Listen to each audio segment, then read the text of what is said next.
तो hello student, आज की इस क्लास में हम सभी का स्वागत है। और आज की इस क्लास में हम लोग पढ़ेंगे प्रतिरोधों के संयोजन के बारे में। ठीक है। इसके पहले वाले क्लास में जो भी हमारा विद्युत धारा वाले चैप्टर से क्लास हुए थे, उसमें हम लोगों ने पढ़ लिया था कि आवेश आवेश के प्रकार क्या होते हैं। फिर विद्युत धारा के बारे में पढ़े थे। फिर उसके बाद से हम लोग पढ़े थे विभव क्या होता है, विभवांतर क्या होता है, ओम का नियम क्या होता है, और प्रतिरोध क्या होते हैं, और प्रतिरोध किन किन कारकों पर निर्भर करते हैं। तो यहाँ तक का जो भी हमारा क्लास था वो कंप्लीट हो गया है। आप एक बार उसको जाकर अवश्य देख लेंगे ताकि आगे जो भी पढ़ाया जा रहा है वो आपको और समझने में आसान हो जाए। ठीक है। तो सभी लोग जल्दी जल्दी जुड़ जाए ताकि क्लास को स्टार्ट किया जाए। और सभी लोग हेडिंग में लगा ले प्रतिरोधों का संयोजन। प्रतिरोधों के संयोजन का मतलब है कि हम प्रतिरोधों को कैसे एक दूसरे से जोड़ सकते हैं, उस जोड़ने के तरीके को आज हम लोग पढ़ने वाले हैं। यदि हम बात करें प्रतिरोधों के संयोजन की, तो प्रतिरोधों का संयोजन दो तरीके से किया जाता है। एक किया जाता है श्रेणी क्रम संयोजन। पहला श्रेणी क्रम संयोजन, श्रेणी क्रम संयोजन। और दूसरा जो किया जाता है वो किया जाता है समांतर क्रम संयोजन। दूसरा क्या किया जाता है? समांतर क्रम संयोजन। तो दो तरीके से हम लोग प्रतिरोधों को क्या करेंगे? जोड़ेंगे। ठीक है। पहला क्या होगा? समान श्रेणी क्रम संयोजन, और दूसरा क्या हो जाएगा? समांतर क्रम संयोजन। ठीक है। ये हो जाएगा सीरीज कॉम्बिनेशन, सीरीज कॉम्बिनेशन। और ये हो जाएगा पैरेलल कॉम्बिनेशन। ठीक है। तो दो तरीके से हम लोग क्या करेंगे? जोड़ेंगे प्रतिरोधों को। तो इसमें हम लोग पहले स्टार्ट करते हैं श्रेणी क्रम संयोजन। तो सभी लोग हेडिंग में लगा लेंगे पहला कि श्रेणी क्रम संयोजन। श्रेणी क्रम संयोजन, श्रेणी क्रम संयोजन सभी लोगों का हेडिंग हो जाना चाहिए। अब यदि हम लोग बात करें श्रेणी क्रम के संयोजन में क्या होता है, तो इसमें हम लोग बतलाते हैं कि प्रतिरोधों को इस तरीके से जोड़ा जाए कि पहले प्रतिरोध का जो अंतिम सिरा हो वो दूसरे प्रतिरोध के पहले सिरे से जुड़ जाए। जैसे फिगर में समझने का प्रयास करें। हमारे पास ये प्रतिरोध है, ये प्रतिरोध का सिंबल है, कुछ इस तरीके से बनाया जाता है। ठीक है। ये हमारा दूसरा प्रतिरोध है कुछ इस तरीके से, और फिर ये हमारा तीसरा प्रतिरोध है कुछ इस तरीके से। ठीक है। तो यहां पर देखा जाए, इसको अलग अलग ब्रेक कर लीजिए ताकि समझने में आसान हो। मान लेते हैं ये पहला प्रतिरोध है जिसकी प्रतिरोधकता कितनी है? R1। ये दूसरा है कितना है? R2। और ये तीसरा है कितना है? R3। यानी हमारे पास तीन प्रतिरोध है। अब इन तीनों को जोड़ना है समांतर क्रम में। तो कैसे जोड़ेंगे? तो जोड़ेंगे इस तरीके से कि पहले का अंतिम सिरा दूसरे के पहले सिरे से, दूसरे का अंतिम सिरा तीसरे के पहले सिरे से क्या हो जाए? जुड़ जाए। यदि इस तरीके से जुड़ता है तो वह संयोजन कहलाता है श्रेणी क्रम संयोजन। क्या बतलाया गया? इसका परिभाषा हम यहां लिख दे रहे हैं। इस प्रकार के संयोजन में, इस प्रकार के संयोजन में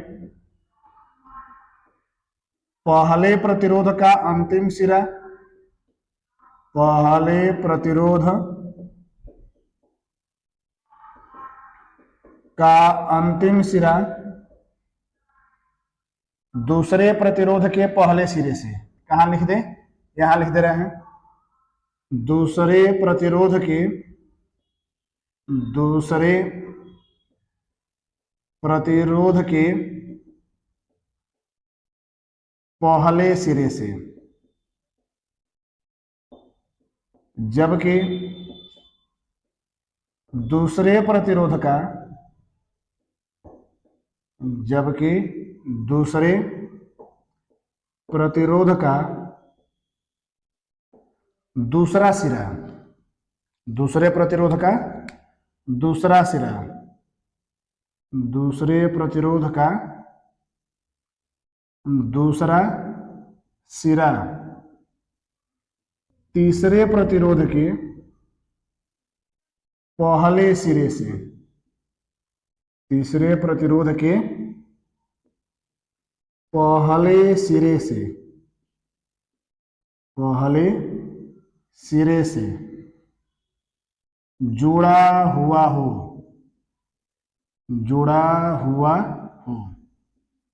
ठीक है, तो इस प्रकार का संयोजन क्या कहलाता है? श्रेणी क्रम संयोजन कहलाता है। जैसे यदि हम इस फिगर में बात करें तो ये पहला प्रतिरोध है, इन दोनों को जोड़ दीजिए, ये वाला पॉइंट, फिर इन दोनों को जोड़ दीजिए, ये वाला पॉइंट। यदि नाम दें तो ए बी सी और ये इसका नाम दे देते हैं डी। तो जो बी है आप इस पर ध्यान से देखेंगे तो पहले प्रतिरोध का अंतिम दूसरे का पहला, फिर दूसरे का अंतिम तीसरे का पहला, फिर तीसरे का अंतिम चौथे का पहला, इस तरीके से जोड़ा जाए तब उससे हम लोग नाम देते हैं श्रेणी क्रम संयोजन। ठीक है, कोई दिक्कत? नोट कर लीजिए परिभाषा यहां से सभी लोग। सही है, तो इस तरह का संयोजन क्या कहलाएगा? श्रेणी क्रम संयोजन कहलाएगा। चलिए अब आते हैं कि जो श्रेणी क्रम का संयोजन होता है, जब प्रतिरोधों को हम जोड़ेंगे तो उसके लिए क्या फार्मूला आता है। तो हम क्या करते हैं, अब इसको मिटा लेते हैं।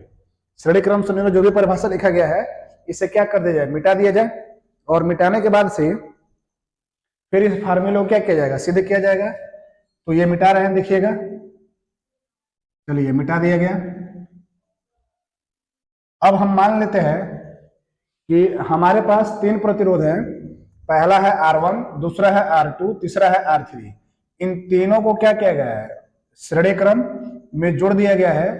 तब इसके लिए जो तुल्य प्रतिरोध होगा उस प्रतिरोध का फार्मूला कितना आएगा, उसी फार्मूले को हम लोग क्या करेंगे, अब सिद्ध करेंगे। ठीक है, तो सभी लोग हेडिंग भी लगा सकते हैं या ऐसे ही रहने देंगे तो तब भी काम चल जाएगा कि श्रेणी क्रम में संयोजन के लिए जो तुल्य प्रतिरोध आता है उसके लिए व्यंजक यानी फार्मूला कितना प्राप्त होता है। तो ये हम यहाँ परिपथ बना दे रहे हैं, ये हमारा परिपथ है, आप ध्यान से देखेंगे। इस परिपथ में बैटरी ये प्लस है और ये क्या है, माइनस है। ठीक है, अब इसमें धारा प्रवाहित हो रही है, धारा को कितना मान लेते हैं, I एम्पियर। अब ये धारा प्रवाहित हुई, धारा प्रवाहित हुए सभी प्रतिरोधों से होते हुए दूसरे सिरे तक क्या हो जाएगी, पहुंच जाएगी। क्लियर? क्या मान लेंगे, हम मानेंगे, माना तीन प्रतिरोध जिनकी प्रतिरोधकताएं क्रमशः R1, R2 और R3 है, श्रेणी क्रम में क्या किया गया है, जोड़े गए हैं। इनके बीच का जो प्रतिरोध है, सॉरी विभवांतर है, वो है V1 पहले का, दूसरे का मान लेते हैं कितना है V2 और तीसरे का मान लेता है कितना है V3। ठीक है, हमने क्या माना कि माना तीन प्रतिरोध R1, R2 और R3 श्रेणी क्रम में क्या हुए हैं, जुड़े हुए हैं।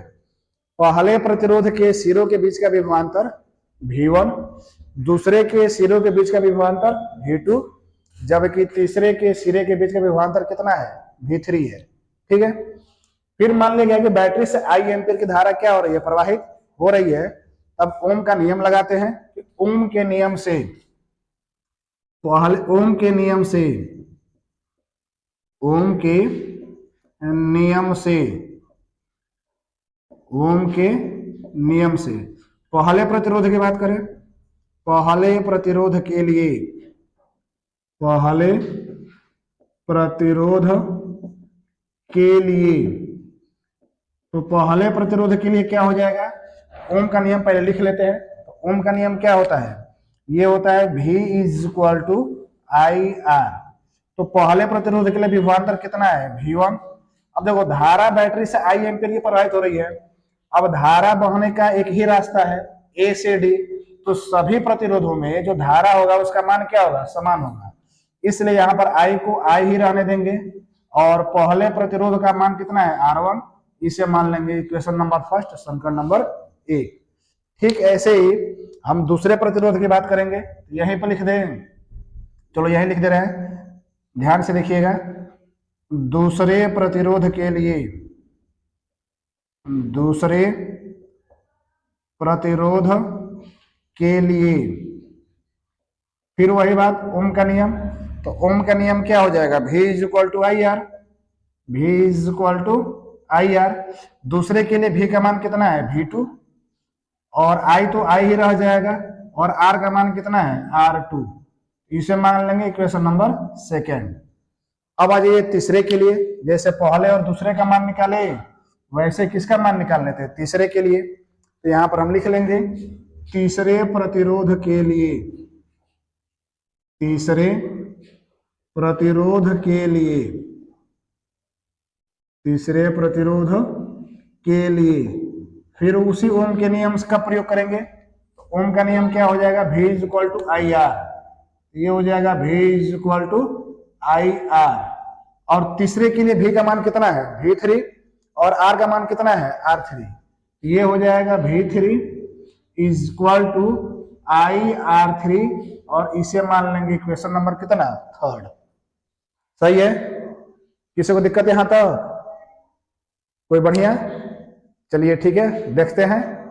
अब यहां पर हम लोगों ने क्या निकाला है, पहले प्रतिरोध के लिए निकाल लिया, दूसरे के लिए निकाल लिया, और किसके लिए निकाल लिया, तीसरे के लिए निकाल लिया। अब हम लोग क्या करते हैं कि हमको निकालना है कि पूरे परिपथ के लिए रेजिस्टेंस या तुल्य प्रतिरोध कितना आएगा। तो इसके लिए हम लोग क्या करते हैं कि हम मान लेते हैं, यदि यहां मान लेते हैं कि यदि परिपथ का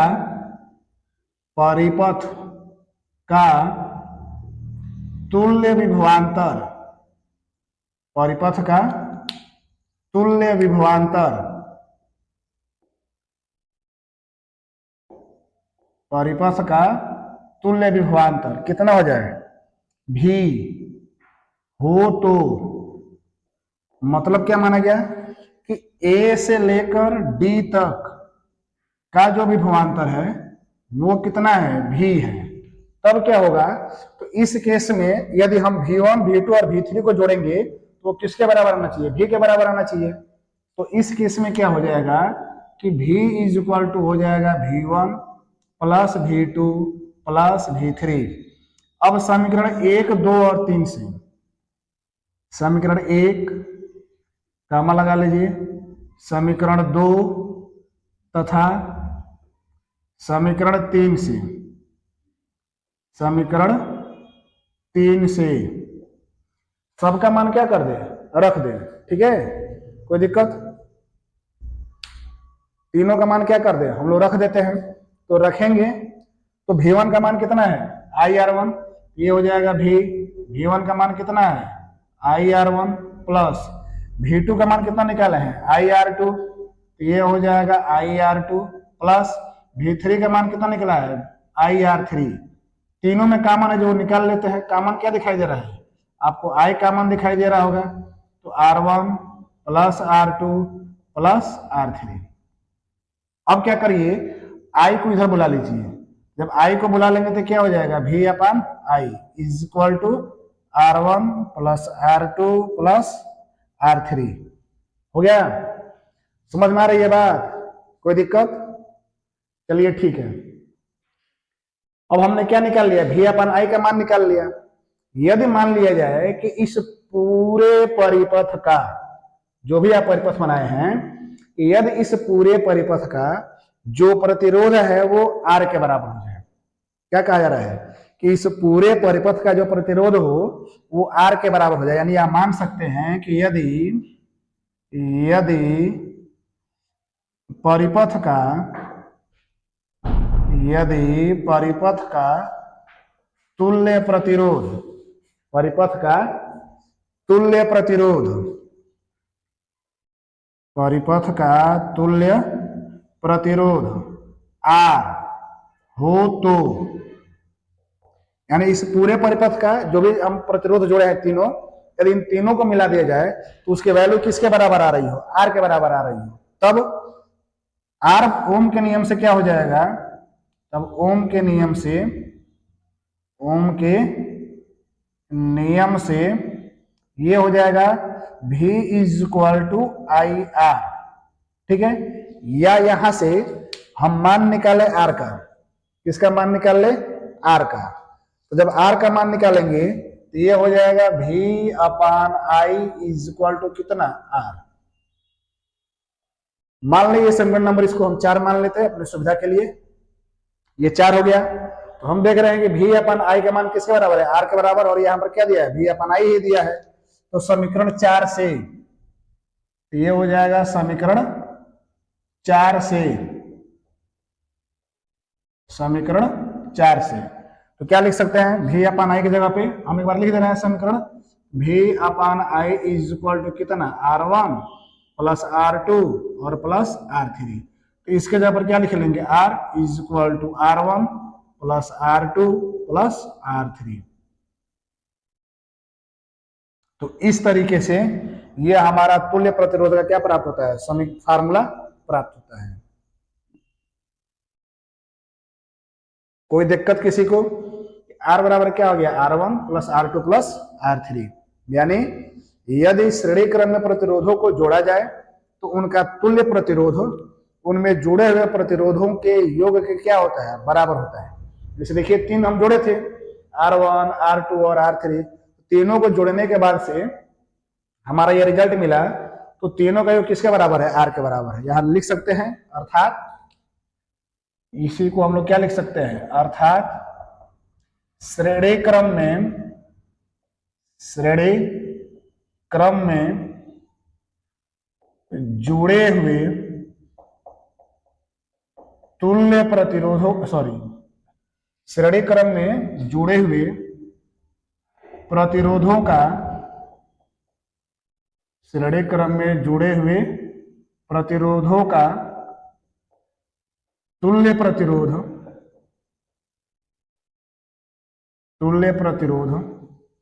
उनके अलग अलग, तुल्य प्रतिरोध उनके अलग अलग प्रतिरोधों के, अलग अलग प्रतिरोधों के योग के बराबर होता है, योग के बराबर होता है, योग के बराबर होता है। ठीक है, तो इस तरीके से हम लोग क्या कर सकते हैं, श्रेणी क्रम में जो भी हमारे प्रतिरोध जुड़े हैं उनका मान इस वाले फार्मूले से हम लोग क्या कर सकते हैं, ज्ञात कर सकते हैं। कोई दिक्कत यहां तक, चेक कर लीजिए बड़ा आराम से, जो भी दिक्कत हो बताएं। सही है, स्क्रीनशॉट ले लीजिए, चाहे इसको लिख लीजिए।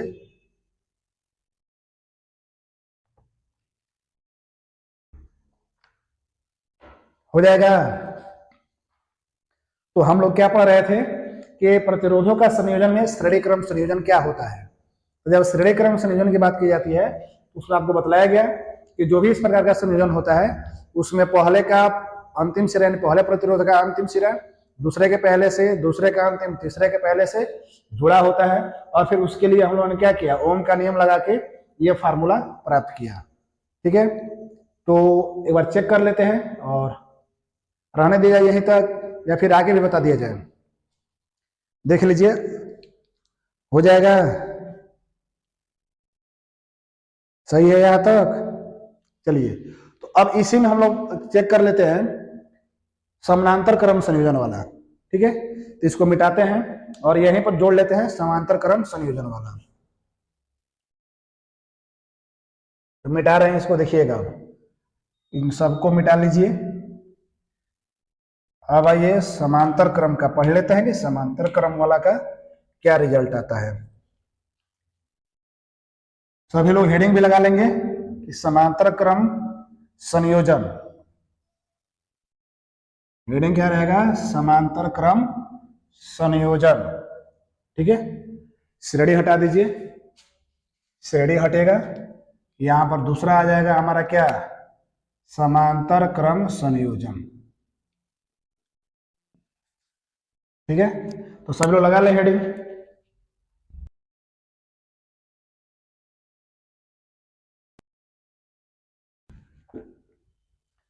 अब समांतर क्रम संयोजन में क्या होता है कि जितने भी प्रतिरोध आपके पास होंगे उन सभी प्रतिरोधों का एक सिरा किसी एक बिंदु पर, और जो दूसरा सिरा होगा वो दूसरे बिंदु पर क्या होगा, जुड़ा होगा। ठीक है, कि जो भी हमारा प्रतिरोध होगा समांतर क्रम में, उसमें सभी प्रतिरोधों का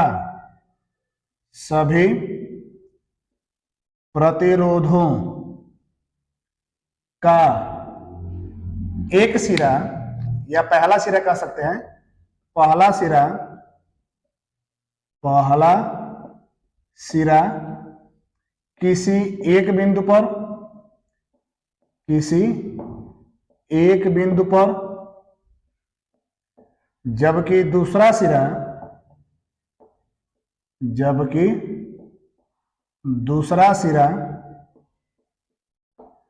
दूसरे बिंदु पर जुड़ा होता है,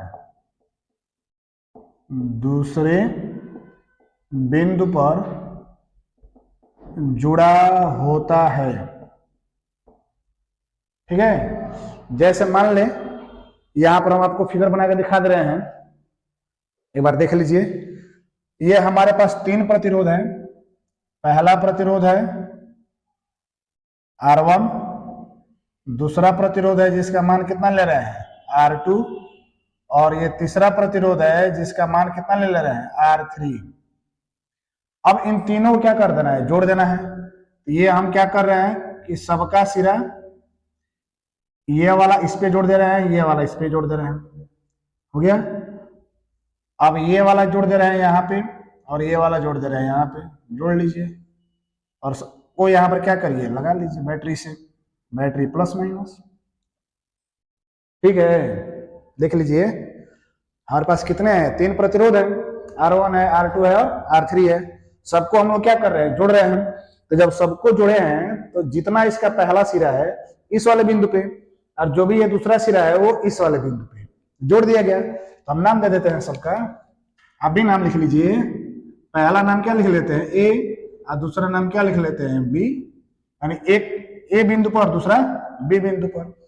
अब तीनों को जोड़ लिए हैं, तो यही संयोजन होता है हमारा किसका, समांतर क्रम संयोजन।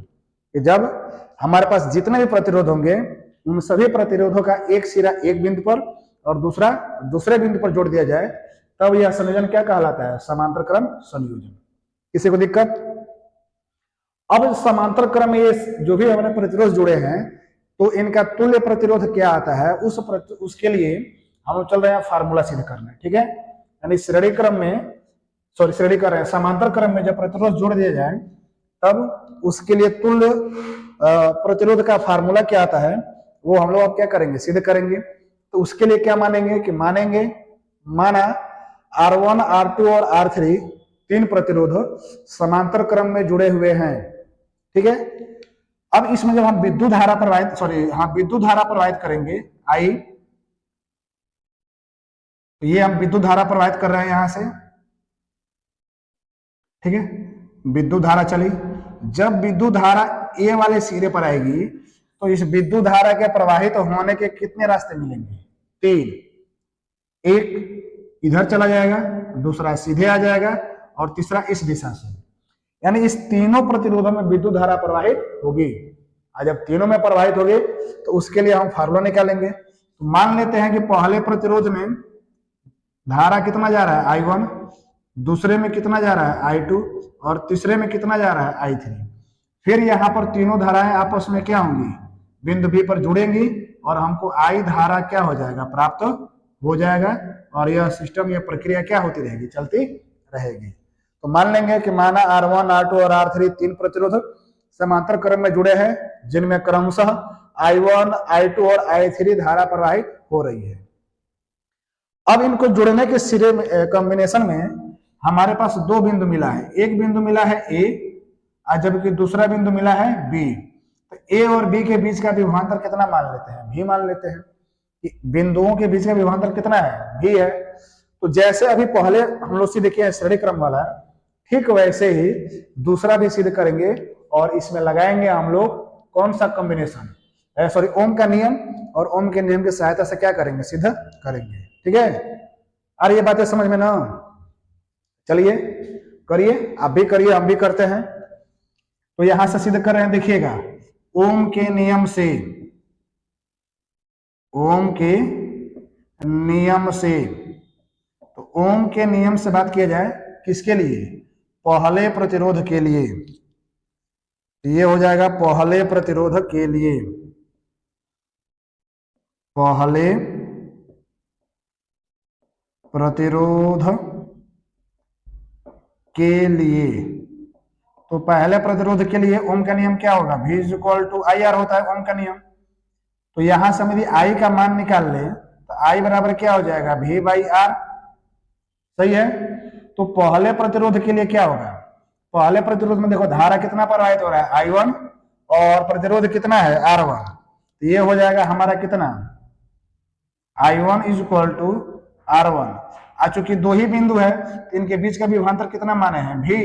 ये हो गया इक्वेशन नंबर फर्स्ट। अब ऐसे दूसरे के लिए और ऐसे ही तीसरे के लिए। तो दूसरे प्रतिरोध के लिए, दूसरे प्रतिरोध के लिए,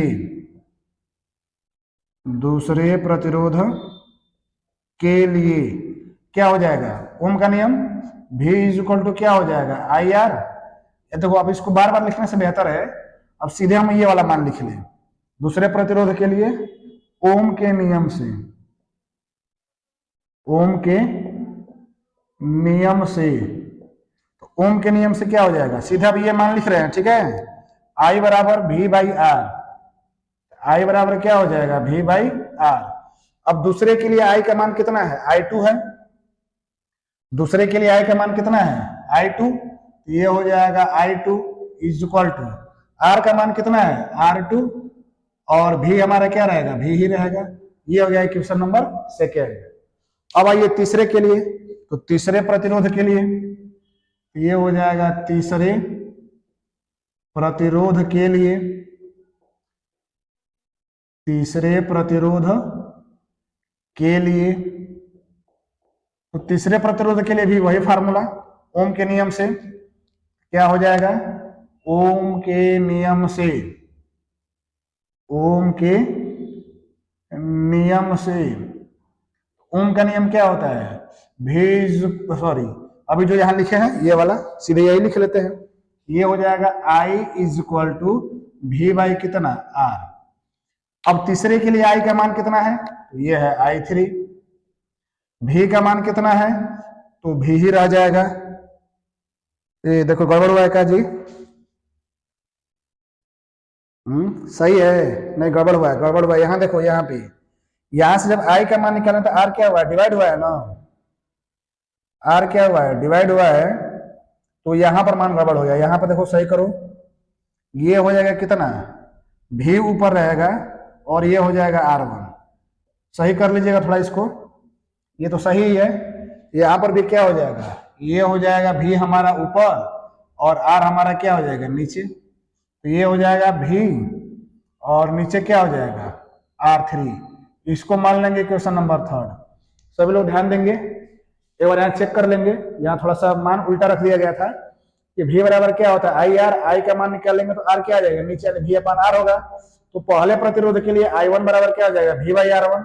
ठीक है, ऐसे दूसरे प्रतिरोध के लिए I2 बराबर क्या हो जाएगा? V अपन R2। और तीसरे के लिए क्या हो जाएगा? I3 बराबर V अपन R3। एक बार मान चेक कर लीजिएगा सभी लोग। यहाँ मान रखने में थोड़ा सा मतलब मान उल्टा रख दिया गया है, एक बार चेक कर लीजिए, सही हो जाएगा। अब क्या करिए, हम मान ले कि आप यहाँ पे देखिए ना, मानना क्या है आप देखेंगे तो खुद पता चल जाएगा। आई एम्पियर की धारा प्रवाहित हो रही है और यही आई एम्पियर जब बिंदु ए पर आया है तो तीन हिस्सों में बटा है, I1, I2 और I3 में। फिर ये तीनों जब यहाँ बिंदु बी पर जोड़ेंगे तो कितना आ जाएगा? आई आ जाएगा। तो यदि हम मान ले यहाँ पे कि यदि परिपथ में प्रवाहित तुल्य धारा, यदि परिपथ में प्रवाहित तुल्य धारा, तुल्य धारा आई हो तो ये I बराबर हो जाएगा कितना? I1 plus I2 plus I3। सबका मान भर दीजिए, I1, I2, I3 सबका मान रखते हैं। अब देखिए सबका मान निकाले भी हैं। I1 यहाँ है, I2 यहाँ है, I3 यहाँ है। सबका मान क्या करिए? रखिए। ये हो जाएगा I is equal to I1 क्या हो जाएगा V अपान R1, V अपान R1। ये क्या हो जाएगा V अपान R2 प्लस ये क्या हो जाएगा V अपान R3। तीनों में आपको कॉमन दिखाई दे रहा होगा भी क्या कर लेते हैं कॉमन कर लेते हैं, तो यहाँ क्या बचेगा 1/R1, यहाँ क्या बचेगा 1/R2 और यहाँ क्या बचेगा 1/R3। सही है। अब भी को बुला लीजिए अपने तरफ, तो भी को बुलाएंगे तो ये हो जाएगा I/V is equal to 1/R1 plus 1/R2 plus 1/R3। सही है। इसको मान लेते हैं इक्वेशन नंबर कितना 3 तक हुआ है, इसको मान लेते हैं 4। अब यदि मान लिया जाए कि जो भी प्रतिरोध इसमें जोड़े गए हैं उन सभी प्रतिरोधों को जोड़ा जाए तो उनका जो तुल्य प्रतिरोध है वो R के बराबर आता है। ठीक है। क्या मान लिया जाए कि यदि परिपथ में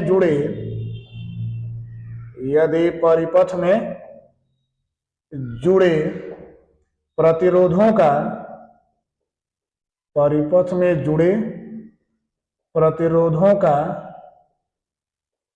तुल्य प्रतिरोध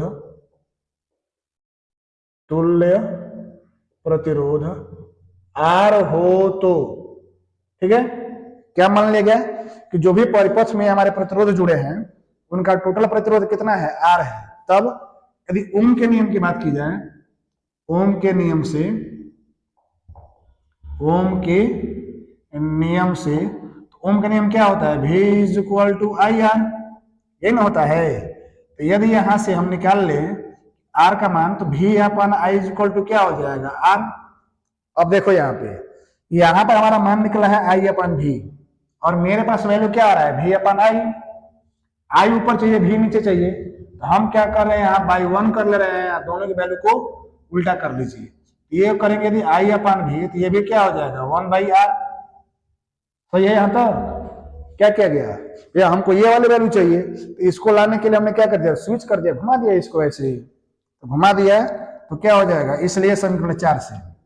अतः समीकरण 4 से तो क्या हो जाएगा I अपन V पर क्या लिख लेंगे 1/R is equal to 1/R1 plus 1/R2 plus 1/R3।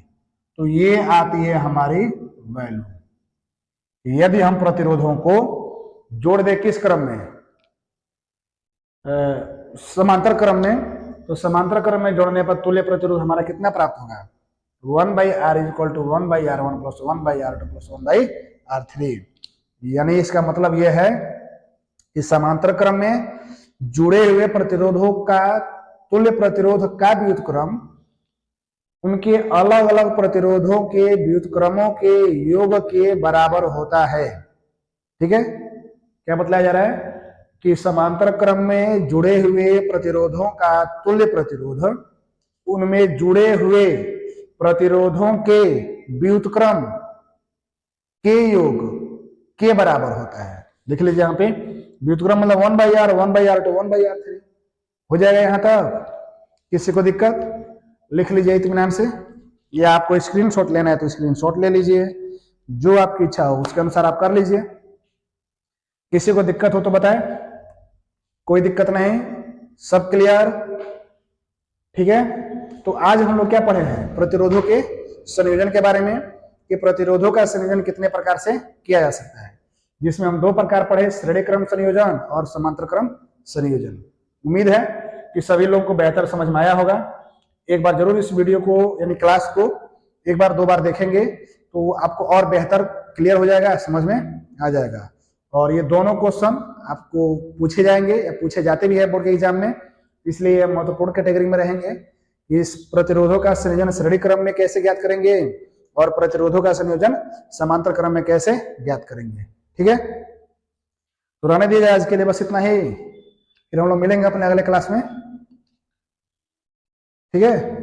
तो एक बार जो भी आप इस क्लास को देख रहे हैं इसे शेयर भी कर लेंगे और अच्छा लगे तो लाइक भी कर लेंगे, और यदि आप इस चैनल पर नए हैं तो क्या कर लेंगे सब्सक्राइब। क्या करना है वो सब आपको पता है। ठीक है। आप उसको कर लीजिए और ज्यादा से ज्यादा ग्रुप में शेयर करता है, जो भी बच्चे हैं उनको क्या हो ज्यादा से ज्यादा लाभ हो सके।